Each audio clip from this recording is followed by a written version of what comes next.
Dear students, आज हम second semester का यूनिट 1 डिस्कस करने वाले हैं, फॉर्म्स ऑफ पोइट्री। तो सारी फॉर्म्स को हम डिटेल में डिस्कस करेंगे। बहुत कुछ सीखने वाले हैं आप आज की वीडियो में। तो चलिए स्टार्ट करते हैं। फर्स्ट वन है सोनेट। सबसे पहले हम सोनेट की डेफिनेशन देखेंगे। Sonnet is a 14 lines poem divided into 2 sections. ठीक है, सोनेट ऐसी पोएम है जो 14 लाइन्स पर मुश्तमिल होती है और इसके 2 सेक्शंस होते हैं। First 8 lines are called octave and last 6 lines are termed as sestet. Total lines 14 है, लेकिन इसके 2 parts हैं। फर्स्ट पार्ट जो है उसमें 8 lines हैं, उसके बाद थोड़ा सा इसमें पॉज आएगा और फिर 6 lines हैं। अब जो फर्स्ट 8 हैं और बाद में जो 6 हैं, इन दोनों के दरमियान में जो थोड़ा सा पॉज है उसे सिज्यूरा कहते हैं। ये एक टर्म है, इसको माइंड में रखें। Sonnets generally use a meter of iambic pentameter. अब एम्बिक पेंटामीटर क्या है? आइम एक मेट्रिकल फूट है जिसमें 2 सिलेबल्स होते हैं। फर्स्ट वन अनस्ट्रेस्ड होता है और सेकंड वन स्ट्रेस्ड होता है। और पेंटामीटर मीन्स एक लाइन के अंदर 5 फीट होंगे। अब हम देखते हैं कि सोनेट वर्ड का क्या मतलब है। The term sonnet is derived from the Italian word sonetto which means song. ठीक है, इटालियन वर्ड है सोनेटो जिसका मतलब है सॉन्ग और उससे सोनेट बना है। तो सोनेट क्या है? बेसिकली ये एक सॉन्ग है जो 14 लाइन्स का होता है। अब हम सोनेट की थीम्स देखते हैं। The sonnets cover a wide range of themes but some of common themes include love, time, beauty, mortality and the complexities of human nature. वैसे तो सोनेट्स किसी भी टॉपिक पे हो सकती हैं, लेकिन लव, वॉर, ब्यूटी, टाइम ये चीजें ज्यादा कॉमन है। अब हम सोनेट का हिस्टोरिकल बैकग्राउंड देखते हैं कि ये सबसे पहले कहाँ से स्टार्ट हुई और किसने की। Sonnet was invented by the Italian poet Giacomo de Lentini during the 1200s, मतलब 13th सेंचुरी में स्टार्ट की थी इटालियन पोइट ने जिनका नाम था जाकोमो डे लैटिनी।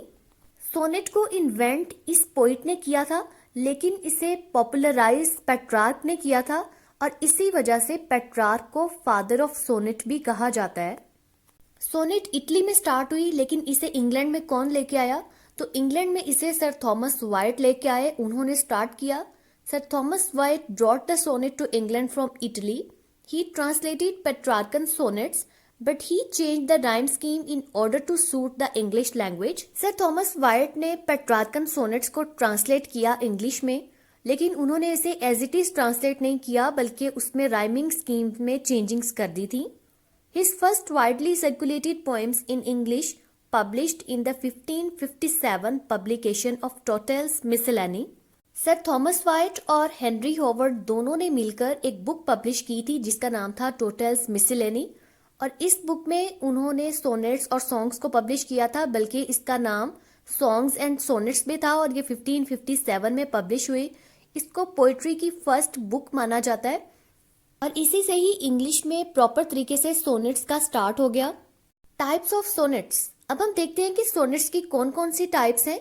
तो जो मोस्ट कॉमनली यूज्ड होती हैं वो ये हैं इटालियन सोनेट और पेट्रार्कन सोनेट। ठीक है, द इंग्लिश सोनेट और शेक्सपियरियन सोनेट, और थर्ड वन है स्पेंसरियन सोनेट। पहले है इटालियन सोनेट। इटालियन सोनेट को पेट्रार्कन सोनेट भी कहते हैं और ये सोनेट है, यानी जितनी भी सोनेट की टाइप्स होंगी उनमें लाइंस तो 14 ही होंगी, लेकिन उनके सेक्शन डिफरेंट हो सकते हैं, उनकी डिवीजन डिफरेंट हो सकती है और मीटर भी चेंज हो सकता है, राइमिंग स्कीम चेंज हो सकती है। ठीक है, तो जो इटालियन सोनेट है ये 14 लाइन्स ही हैं इसकी, लेकिन इसके 2 पार्ट्स हैं, 2 सेक्शंस में डिवाइडेड है। फर्स्ट 8 लाइन्स की राइमिंग स्कीम है ए बी बी ए, और उसके बाद जो 6 लाइन्स हैं उनकी राइमिंग स्कीम है सी डी ई। नेक्स्ट है शेक्सपियरियन सोनेट। अब शेक्सपियरियन सोनेट जो है इसमें लाइन्स 14 हैं, लेकिन इसकी डिवीजन डिफरेंट है। ये 4 पार्ट्स में डिवाइडेड है। इसमें पहले जो 3 स्टैंजाज हैं वो 4 लाइन्स के हैं, उनको हम क्वार्टेन बोलते हैं, यानी एक क्वार्टेन में 4 लाइन्स होती हैं। तो 3 क्वार्टेन्स हो गए, ये टोटल 12 लाइन्स हो गई। उसके बाद एक कपलेट है, कपलेट 2 लाइन्स का होता है, तो 12 में आप 2 प्लस करें तो ये टोटल 14 लाइन्स बन जाएंगी। ठीक है, लाइन्स इसकी 14 ही है। Its rhyme scheme is A B, C D, E F, G. ठीक है, समझ लग रही है। आप इसकी राइमिंग स्कीम पे भी गौर करें तो आपको समझ लग जाएगी। यानी ए बी ये 4 लाइंस है। पहली और थर्ड इन दोनों लाइंस की राइमिंग स्कीम सेम है। फिर सेकंड और फोर्थ की सेम है।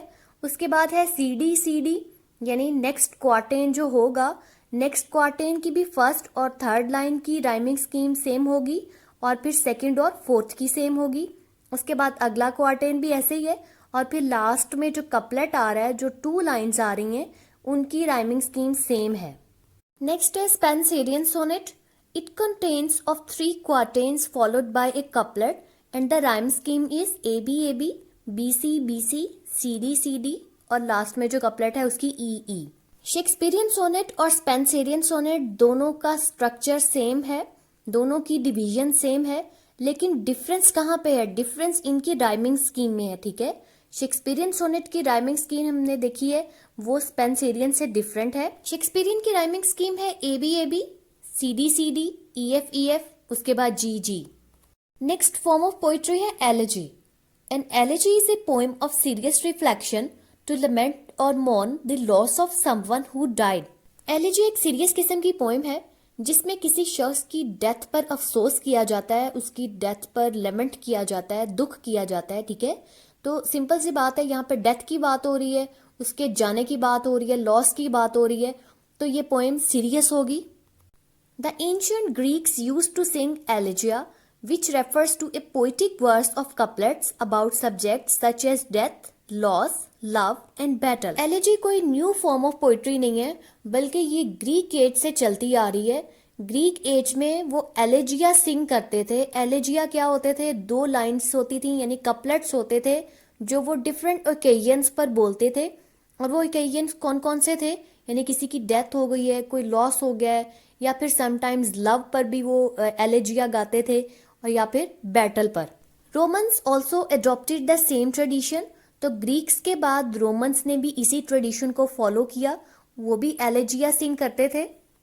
एलेजी की कैरेक्टरिस्टिक्स देखते हैं कि इसमें क्या क्या चीजें होती हैं। Elegies are written in very emotional tone. Elegies की जो टोन होती है वो बड़ी इमोशनल किस्म की होती है। यानी हम एक मरे हुए शख्स को याद कर रहे हैं, तो उसको याद करने के लिए, उसकी डेथ का अफसोस करने के लिए, सिंपल सी बात है, हम थोड़ी इमोशनल लैंग्वेज यूज करेंगे, ऐसे फिगर्स ऑफ स्पीच यूज करेंगे। They are written in first person. ठीक है, फर्स्ट पर्सन में लिखी जाती हैं। दो elegy start with sad note and lament but end on a somewhat hopeful note with the poet reconciling him और herself to the death and discovering some form of consolation. Elegy start तो sad note से होती हैं, यानी उनके start में जो poet की टोन होती है वो बहुत इमोशनल और सैड होती है, लेकिन जैसे जैसे एलिजी एंड होती है उसकी एंडिंग पे पोइट की टोन चेंज हो जाती है। एंडिंग में पोइट होपफुल हो जाता है। अब ये होप किस चीज की है? होप ये है कि पोइट की भी डेथ हो जाएगी और वो जाके उस शख्स के साथ मिल जाएगा। ठीक है, यानी मरने के बाद वो और जो जिस शख्स की डेथ हुई है वो दोनों आपस में इकट्ठे मिल जाएंगे, और ये चीज जो है उसके लिए थोड़ी सी कंसोलेशन यानी सुकून, पीस का बायस होती है। तो एंडिंग जो है वो होपफुल नोट पे होती है। It starts with invocation to the muse. अब इसकी एक और कैरेक्टरिस्टिक ये है कि एलिजी जब स्टार्ट होती है तो इसके स्टार्ट में इन्वोकेशन होती है, यानी पोइट किसी म्यूज की हेल्प मांग रहा होता है या उससे कोई रिक्वेस्ट कर रहा होता है। ठीक है, इन्वोकेशन होती है। It is written in elegiac stanza, और ये एलिजिक स्टैंजा में लिखी जाती है। In the 18th century the elegiac stanza emerged. 18th century में एलिजिक स्टैंजा का स्टार्ट हुआ था। एलिजिक स्टैंजा क्या है? It is a quatrain with the rhyme scheme A B written in iambic pentameter.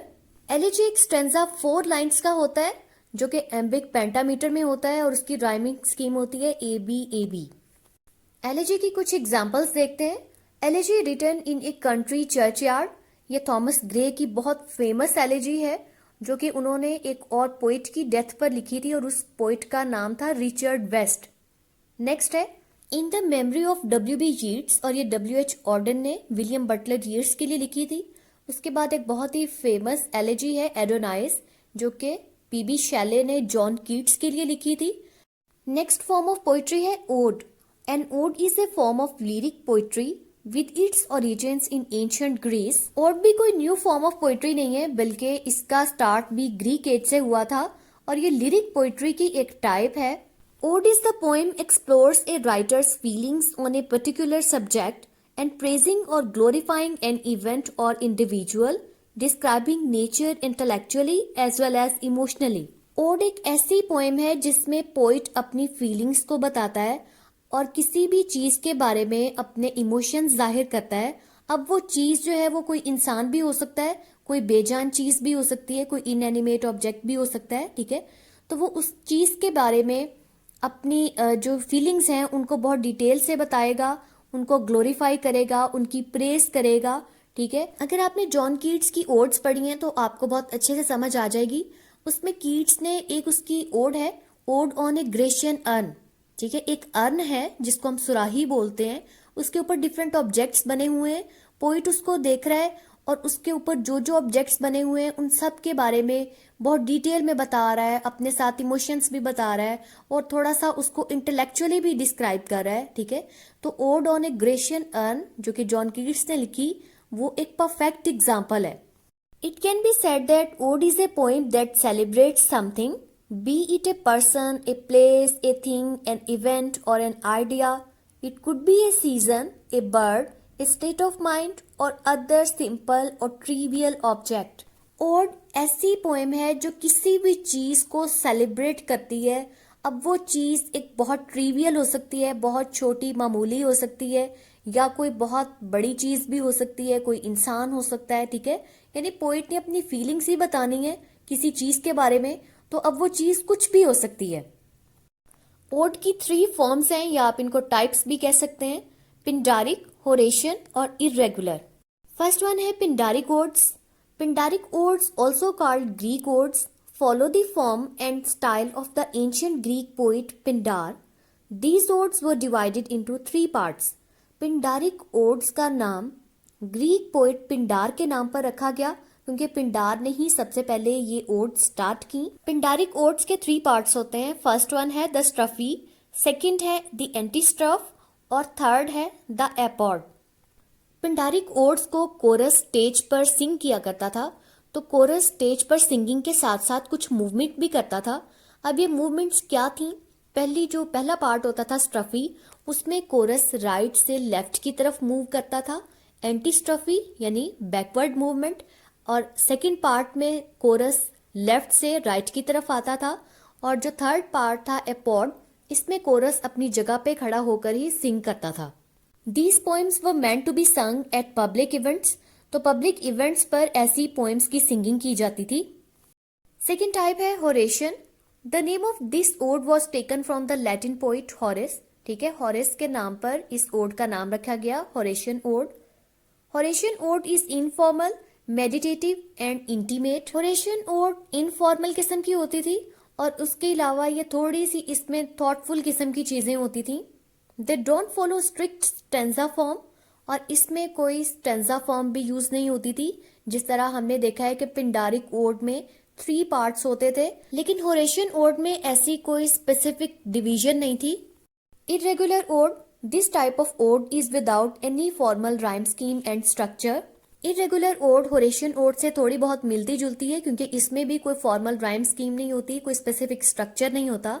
They are sometimes called Cowleyan odes after the English Enlightenment poet Abraham Cowley, who revived the form in England with his publication of 15 Pindaric odes in 1656। England में इस type की odds का proper तरीके से start 1656 में हुआ, और ये स्टार्ट किसने किया? अब्राहम काउली ने।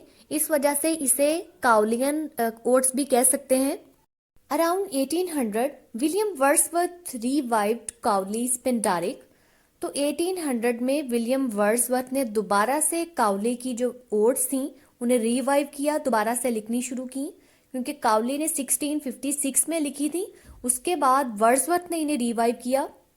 उसके अलावा भी कुछ और पोइट्स ने ओड्स लिखी, जिनमें सैमुअल टेलर कॉलरिज हैं, फिर जॉन कीट्स हैं, और जॉन कीट्स की ओड्स बहुत ज्यादा फेमस हुई, और उसके अलावा पर्सी बीशी शैले ने भी लिखी। नेक्स्ट फॉर्म ऑफ पोइट्री है epic. An epic is a long narrative poem typically about the extraordinary deeds of extraordinary characters written in embellished and elevated language. Epic एक लॉन्ग नैरेटिव पोएम है। अब long का तो मतलब आपको समझ में आ गया कि बहुत लंबी होती है, इसकी लेंथ ज्यादा होती है। नैरेटिव क्या है? नैरेटिव का मतलब है कि उसका एक प्रॉपर तरीके से स्टार्ट होगा, फिर उसका मिडल होगा और फिर उसकी एंडिंग होगी। ठीक है, जैसे स्टोरीज में होता है, स्टोरीज की प्रॉपर तरीके से स्टार्टिंग होती है, फिर उसमें मिडल होता है, फिर उसकी एंडिंग होती है। इसी तरीके से जो नैरेटिव पोएम है, इसका भी एक स्टार्ट होगा, फिर इसमें इवेंट्स चलते जाएंगे और प्रॉपर तरीके से इसकी एंडिंग होगी। इसमें किसी एक्स्ट्रा ऑर्डिनरी कैरेक्टर की बात की जाती है और उसके एक्स्ट्रा ऑर्डिनरी किस्म के डीड्स दिखाए जाते हैं।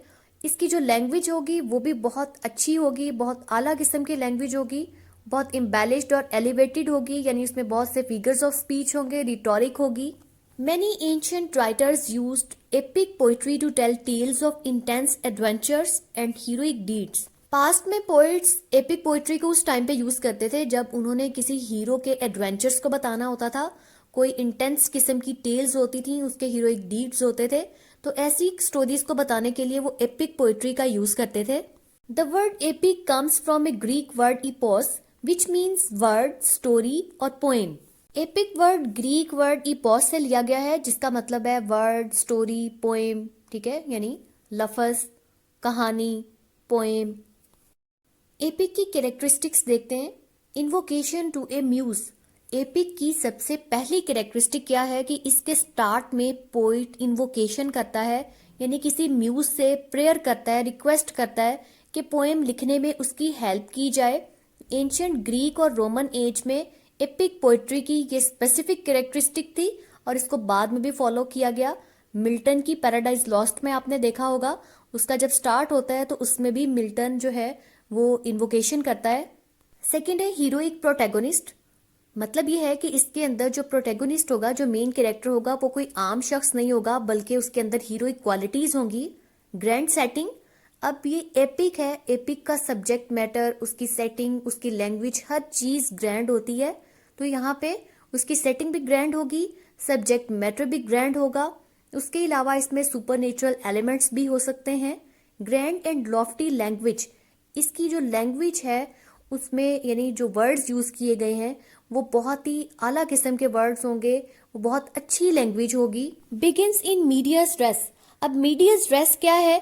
ये प्लॉट की एक टेक्निक है जिसमें प्लॉट का स्टार्ट, कहानी का स्टार्ट वहां से किया जाता है जहां पर सिचुएशन बहुत ज्यादा इंटेंस होती है। मतलब ये है कि जो क्लाइमैक्स होता है, वो वाला जो क्लाइमैक्स वाला सीन है, वहां से ही प्लॉट का स्टार्ट लिया जाता है। फिर उसके बाद आहिस्ता आहिस्ता स्टोरी जो है वो अनफोल्ड होती है। इसके अलावा लॉन्ग और फॉर्मल स्पीचेस होती हैं इसमें। फिर एपिक सिमिलीज होती हैं। एपिक सिमिलीज ऐसी होती हैं, बहुत लॉन्ग और एक्सटेंडेड किस्म की सिमिलीज होती हैं इसमें। तो ये सारी कैरेक्टरिस्टिक्स एपिक में यूज होती हैं। कुछ फेमस एग्जांपल्स देखते हैं। गिलगामेश जो है एंशियंट टाइम्स की बहुत ही फेमस किस्म की एपिक है। उसके अलावा एंशियंट इंडियन में महाभारत बहुत इंपॉर्टेंट है। फिर होमर की इलियड और ओडिसी, विर्जिल्स एनियड और जॉन मिल्टन की Paradise Lost. Next form of poetry है ballad. A ballad is a poem of musical quality accompanied by dance and usually written in quatrain having AB rhyming scheme। Music और dance के साथ लिखी गई एक romantic सी poem होती है। इसमें क्वार्टेन्स होते हैं, यानी 4 लाइंस का स्टेंजा होता है और राइमिंग स्कीम होती है AB। A ballad is narrative in nature. This means that it tells a story. Ballads आमतौर पर नैरेटिव होती हैं, यानी ये एक कहानी सुना रही होती हैं और इसके साथ साथ डांस भी होता है। The word ballad is taken from a Latin word ballare means to dance. तो बैलेड जो है ये लैटिन वर्ड बैलेयर से लिया गया है जिसका मतलब है डांस। इसी वजह से बैलेड्स को डांस सॉन्ग्स भी कहा जाता है। So ballads were originally written to accompany dances. इसीलिए बैलेड्स जब ओल्ड टाइम में, एंशिएंट टाइम में लिखी जाती थी तो उस टाइम पे इसका मेन पर्पस डांस के साथ इसको सिंगिंग करना होता था। And so were composed in couplets. और फिर उस टाइम पे क्या होता था, इनको कपलेट्स में लिखा जाता था। ये बात हम कर रहे हैं ग्रीक एज की। मॉडर्न टाइम्स में जितनी भी बैलेड्स लिखी जाती हैं वो क्वार्टेन्स में लिखी जाती हैं, यानी उसमें 4 लाइंस का स्टैंजा होता है और AB राइमिंग स्कीम होती है।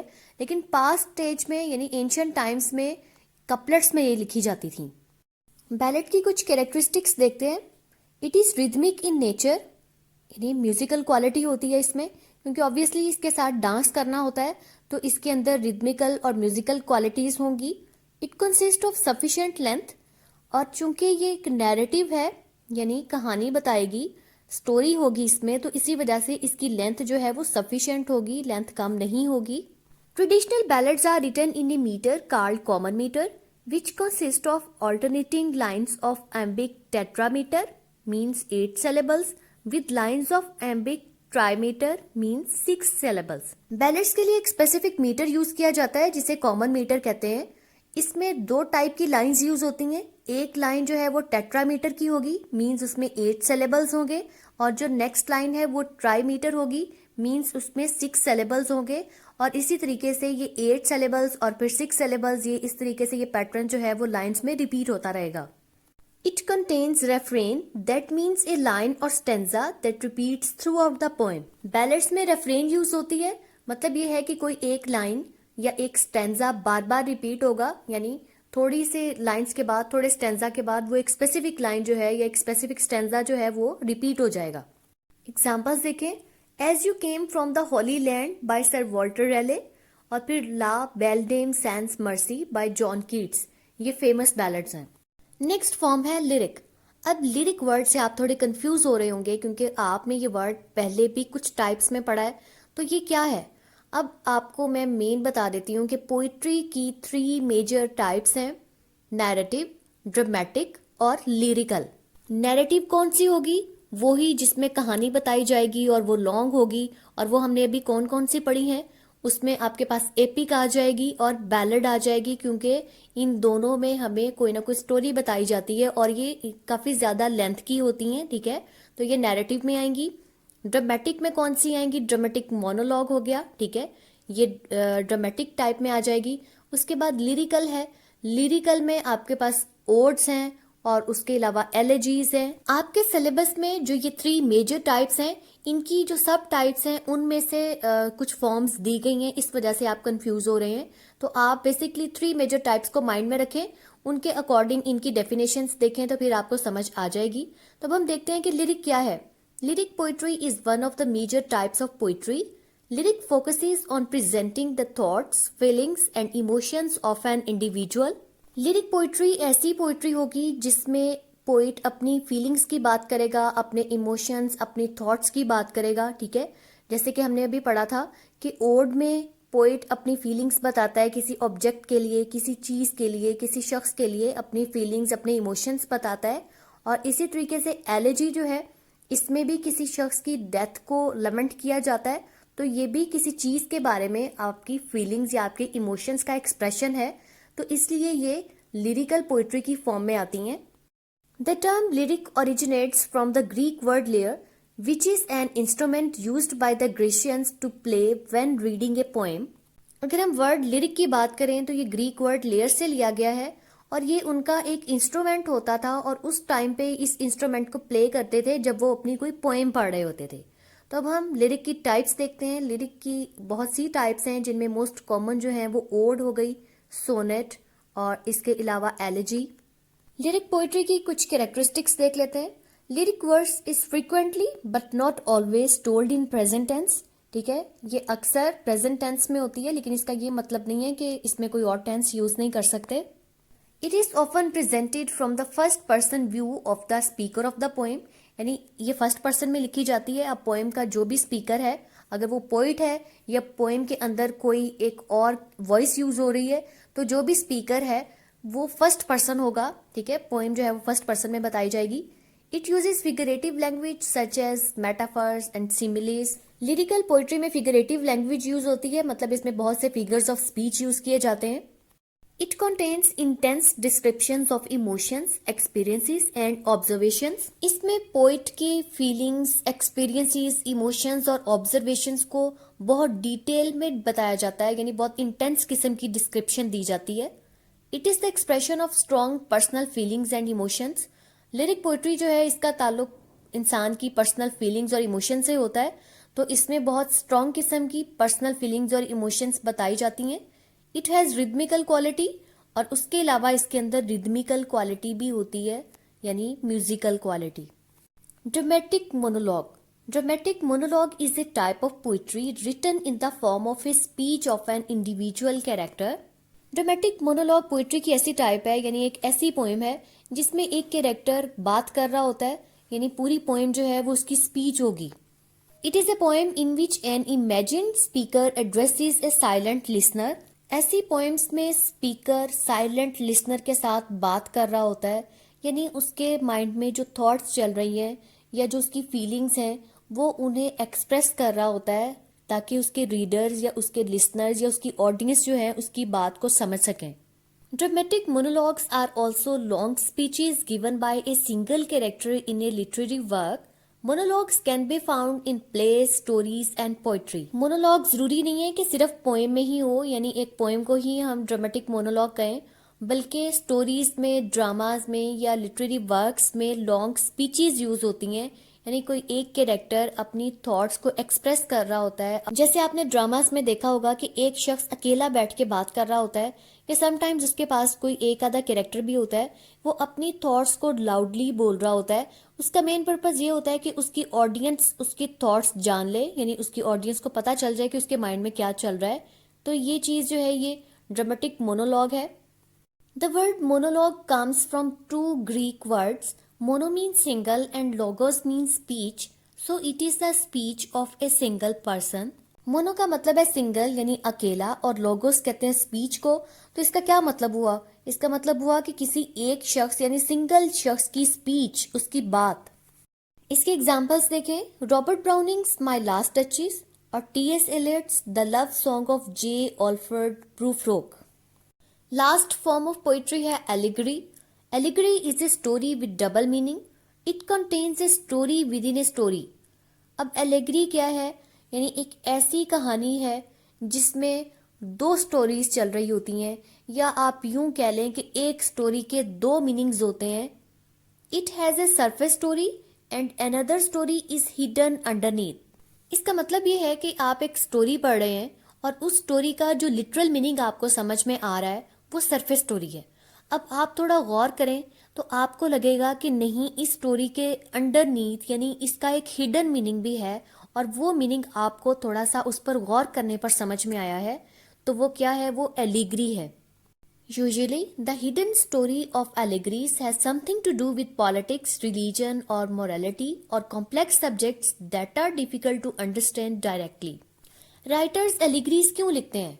मतलब ये है कि जो हिडन मीनिंग होता है वो उस मीनिंग पे डायरेक्ट स्टोरी क्यों नहीं बनाते. इसकी भी एक रीजन है, और वो रीजन ये है कि जो हिडन मीनिंग होता है, वो जो हिडन टॉपिक होता है उस स्टोरी में, वो बहुत ज्यादा कॉम्प्लेक्स किस्म का टॉपिक होता है, या वो कोई टैबू भी हो सकता है. वो ऐसा टॉपिक होगा जिसको राइटर्स डायरेक्टली नहीं कह सकते, इसलिए वो इनडायरेक्टली उस टॉपिक को डिस्कस कर रहे हैं, यानी उसमें स्टोरी के अंदर वो फिर डीपर मीनिंग डालकर उस टॉपिक को इनडायरेक्ट वे में अपने रीडर्स तक कन्वे कर रहे हैं. एलिगरी की एग्जांपल्स देखें. Animal form by George Orwell. ये बहुत फेमस एलिगरी है और ये रशियन रेवोल्यूशन की एलिगरी है. उसके अलावा है Gulliver's Travels by Jonathan Swift. ये बेसिकली एक बच्चों की कहानी है, लेकिन अगर आप इसको गौर से देखें, इसके डीपर मीनिंग को समझें, हिडन मीनिंग को समझें, तो ये इंग्लैंड की 17वीं सेंचुरी की सोसाइटी पर बहुत स्वीयर किस्म का क्रिटिसिज्म था. तो ये थी हमारी फॉर्म्स ऑफ पोइट्री जिनको हमने डिटेल में डिस्कस किया. आई होप आपको बहुत अच्छे से समझ आई होंगी. तो मेरे चैनल को सब्सक्राइब करने में आपने कंजूसी नहीं करनी, वीडियो को लाइक और शेयर भी जरूर करना है. Thank you for watching.